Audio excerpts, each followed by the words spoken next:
आता आपल्या आवडत्या मालिकेचे संपूर्ण भाग मालिका प्रसारित झाल्यानंतर लगेचच पाहू शकता फक्त सन नेक्स्ट वर. भारतातील प्रेक्षकांसाठी मोफत सेवा. रावसाहेब, नक्कीच रावसाहेबचा फोन असणार. अदितीच्या बदल्यात त्याच्या काहीतरी मागण्या असतील. हॅलो, माझी अदिती. तुझ्या नवऱ्याचा फोन आहे. हॅलो, मी तुम्हाला नंतर फोन करते.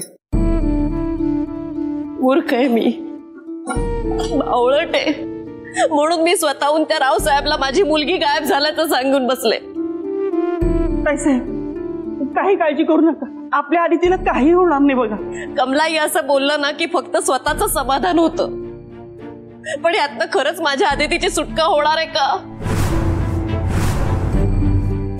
माझं बाळ कुठे असेल, काय करत असेल, झोपलं असेल की नाही, कोणी खाऊ दिलं असेल की नाही, खरंच त्याच्या जीवाला काही धोका नसेल ना? सांग ना कमलाई, मी कशी शांत बसू या सगळ्यात? आधीच नियतीचा माझ्यावर राग आहे, ती मला माझ्या मुलीपासून नेहमीच वेगळं करत असते. या वेळेला पण खरंच जर असं काही घडलं असेल तर? पैसे पैसे एकदा पाणी आण पटकन. हो, पैसे पैसे बसा.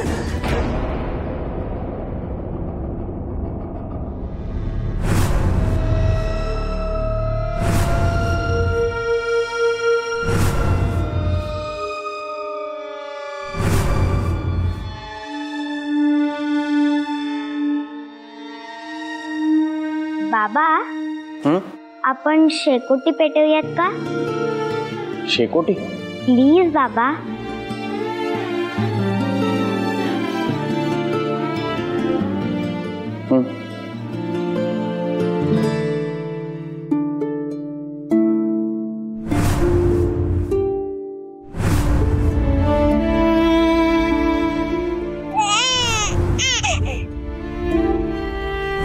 जुळ्या मुलींना जन्म दिला होतास. तुझ्याकडे होती ती तुझी मोठी मुलगी होती आणि आतापर्यंत आमच्याकडे असलेली ती तुझी छोटी मुलगी आहे.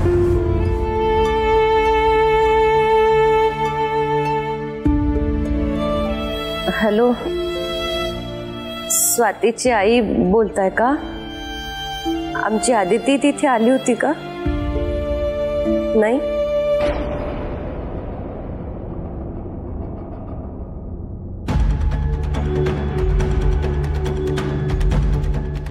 हॅलो,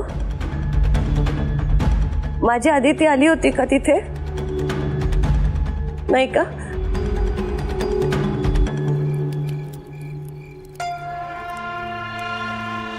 इथपर्यंत तरी सगळं माझ्या मनासारखं झालंय, पण खरी लढाई तर आता सुरू होणार आहे. आदिती म्हणाली होती, तू शोधायचं ठरवलंस तर तुला हवंय ते नक्की सापडेल, आणि चक्क बाबा सापडला सुद्धा. मला जर आता बाबाला घरी न्यायचं असेल तर त्याला खरं खरं सांगावंच लागेल. तुला बरं वाटतंय ना आता? हो, शेकोटी जवळ बसल्यावर थंडी पळून गेली. तुझी शेकोटीची आयडिया मस्त आहे, आवडली मला. माझी आयडिया नाहीये, माझा आधीचा बाबा थंडीच्या दिवसात रोज शेकोटी करायचा, आणि शेकोटी केल्यावर आमच्याकडे पांघरूण नाही त्याची आठवणही येत नव्हती. आई, बाबा, मी आणि आमची शेकोटी, खूप मज्जा यायची. काय झालं बाबा, तू असा का पाहतोय? हे बघ, तू जे काही बोलतेस ना ते मला काहीच कळत नाही. एकीकडे तू मैत्रीला तुझी आई म्हणतेस, मला तुझा बाबा म्हणतेस, आणि मला हे माहिती आहे की आपल्यात खरं तर काहीच संबंध नाहीये, त्यामुळे मला ही गोष्ट खटकते. आणि आता हे काय आधीचे आई बाबा वगैरे बोलत बसलीस? मी माझ्या आधीच्या आई बाबांबद्दल किती काही बोलले तरी माझे खरे आई बाबा तुम्हीच आहात. हे बघ, तू असं कितीही काहीही बोललीस ना तरी मी तुझ्यावर विश्वास ठेवणार नाहीये. माझ्यासाठी फक्त आदिती माझी मुलगी होती आणि मी फक्त आदितीचाच बाबा आहे. तिच्या व्यतिरिक्त मी कोणाचाही काही बाबा वगैरे नाही. पण मी आदितीची सख्खी जुई बहीण असेल तर? काय झालं बाबा? तू आता जे काही बोललीस ते शक्य नाहीये. तू आदिती सारखी दिसतेस हे मान्य, पण तू तिची जुळी बहीण असणं शक्यच नाहीये. का शक्य नाहीये? नाही, कारण हे शक्य असतं तर तिचा बाबा म्हणून मला ते माहित नसतं का? आता मी सांगते म्हणून माझ्या बोलण्यावर विश्वास ठेव.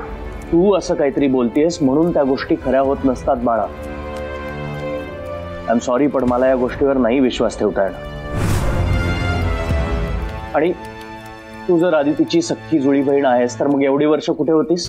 तेच तर मी तुला सांगते ना, मी माझ्या आधीच्या आईबाबांकडे होते. पुन्हा तेच, तू हे असं काहीतरी बोलून मला कन्फ्यूज करतेस. मी आता मला माहित असलेली गोष्ट तुला सांगते, मग सगळं काही तुझ्या आपोआप लक्षात येईल. तुला आठवतं आमच्या जन्माच्या वेळी आईला नेमकं मंदिरात जायचं होतं आणि तुम्हा कोणाला न सांगता ती गाडी घेऊन एकटीच निघाली आणि तिची गाडी आमच्या गावच्या घरासमोर येऊन थांबली. आईला त्रास सुरू झाला होता. माझ्या आधीच्या आईबाबांनी आणि आजीने तिला आमच्या घरात आणलं. इथेच आमचा जन्म झाला.